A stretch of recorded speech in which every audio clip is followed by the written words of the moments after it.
अरे भाग्यवान, मेरे जूते कहाँ रखे हैं? मुझे बाहर जाने में देर हो रही है। तभी मालती कमरे में आती है। ये रहे आपकी जूते, मैंने साफ करने के लिए ले गई थी। अरे वाह, तुम कितनी समझदार हो, मेरे बिना कुछ कहे ही सारे काम कर देती हो। तभी मालती झिझकते हुए रमेश से कहती है, सुनिए जी, आपसे एक बात कहूँ, बुरा तो नहीं मानेंगे ना? अरे नहीं नहीं, बेफिक्र होकर कहो। शादी से पहले मैं अपने मायके में नौकरी करती थी। मैं चाहती हूँ कि अब मैं फिर से नौकरी करना शुरू कर दूँ। वैसे भी सारा दिन घर में बोर हो जाती हूँ।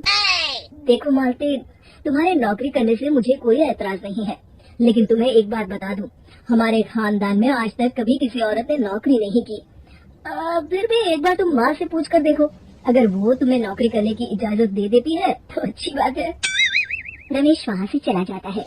फिर उसी शाम मालती अपनी सास के पैर दबा रही होती है। तभी उसकी सास मालती से कहती है, अरे क्या बात है बहू, आज तो ठीक तरह से मेरे पैर नहीं दबा रही, किसी ख्याल में खोई पड़ी है क्या? मैं भी तो जानूं आखिर बात क्या है। दरअसल वो माँ जी। अरे हाँ हाँ बोलो, इतना सोच क्यों रही हो?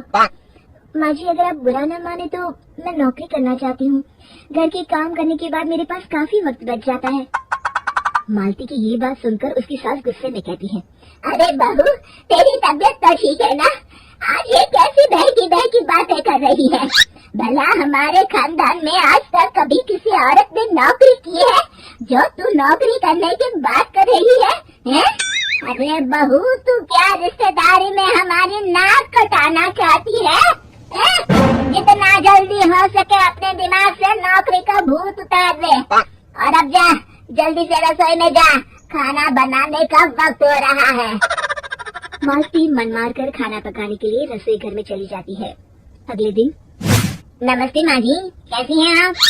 अरे आओ आओ दिवाकर बेटा, बैठो, मैं तुम्हारे लिए चाय मंगाती हूँ। बहू, जरा एक कप चाय तो लेती आना। फिर दिवाकर एक फाइल खोलकर मालती की सास के सामने रख देता है। ये देखिए माँ जी, ये है पिछले महीने का हिसाब और ये रहे मुनाफे के रुपए। एक बार हिसाब देख लीजिए और इन कागजों पर अपने दस्तखत कर दीजिए। अरे दिवाकर बेटा, मैंने भला आज तक कभी तेरा हिसाब देखा है जो अब देखूंगी? ला बता, कहाँ दस्तखत करूँ? तभी मालती चाय लेकर वहाँ आ जाती है और अपनी सास को बिना कागजातों को पढ़े इस तरह लापरवाही से दस्तखत करते हुए देखकर हैरान रह जाती है। अच्छा माँ जी, अब मैं चलता हूँ, फैक्ट्री में बहुत काम है। फिर दिवाकर वहाँ से चला जाता है। कुछ दिनों बाद मालती बाजार में कुछ सामान खरीद रही होती है।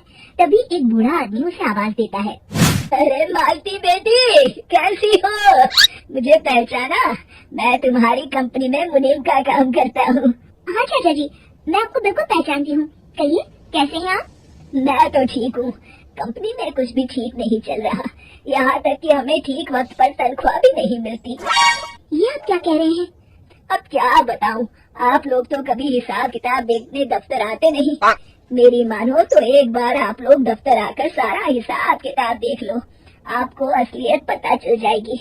अच्छा बेटी, अब मैं चलता हूँ, देर हो रही है। फिर वो बूढ़ा वहाँ से चला जाता है। वहीं दूसरी तरफ मालती घर पहुंचकर अपनी सास को सारी बात बताती है। तभी वहाँ रमेश भी आ जाता है, लेकिन मालती की सास मालती की किसी भी बात पर विश्वास नहीं करती। तभी रमेश कहता है, अरे माँ, बिना आग के कभी धुआं नहीं उठता। जब मालती इतना कह रही है तो हमें एक बार दफ्तर चलकर देख लेना चाहिए।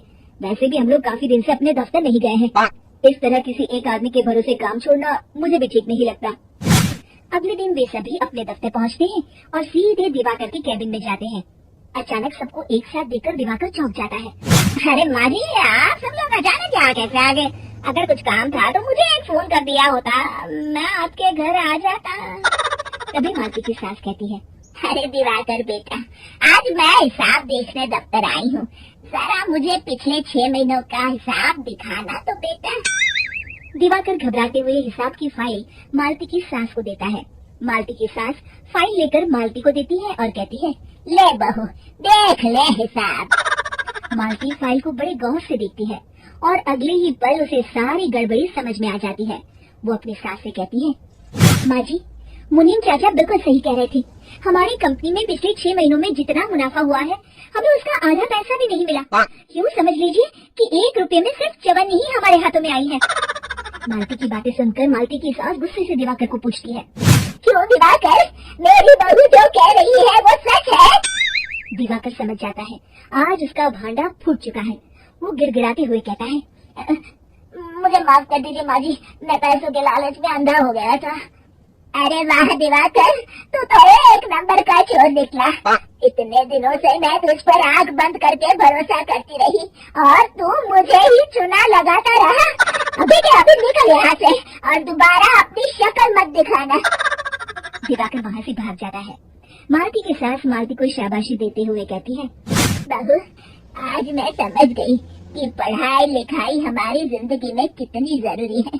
मैं बहुत किस्मत वाली हूँ जो मुझे तुझ जैसी बहू मिली है। शिक्षा, पढ़ाई लिखाई का इस्तेमाल सही जगह करके हम दुनिया में बहुत कुछ बदल सकते हैं।